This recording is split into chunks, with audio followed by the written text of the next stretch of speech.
Hello, fifth graders. Another short little lesson today about dividing fractions, one of the fraction skills we didn't get to before school let out.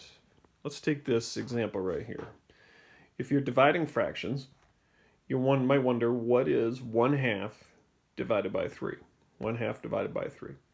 You can easily demonstrate by taking this rectangle. I've already divided it into 2 halves, but if you divide it into portions of 3, thusly. Apologize for the sloppy pen work. That means it's divided into portions of 1/6. And so on. So the answer to this one, what is 1/2 divided into 3 parts? Each part represents 1/6. Okay. Now, however, I'm sure you'd rather do that mathematically.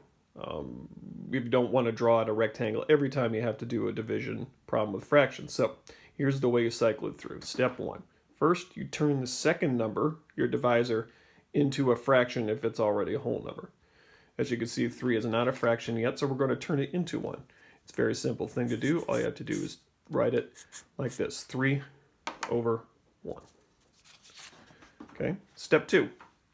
Now you go ahead and turn that second fraction upside down, but only do it to the second one, never the first. This is called the reciprocal of that fraction. So 1/2 divided by 3/1, we go ahead and flip that second fraction upside down like this. Now it looks like we're dividing it by 1/3. Step 3.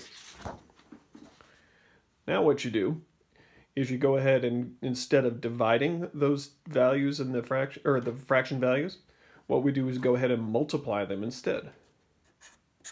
Like that.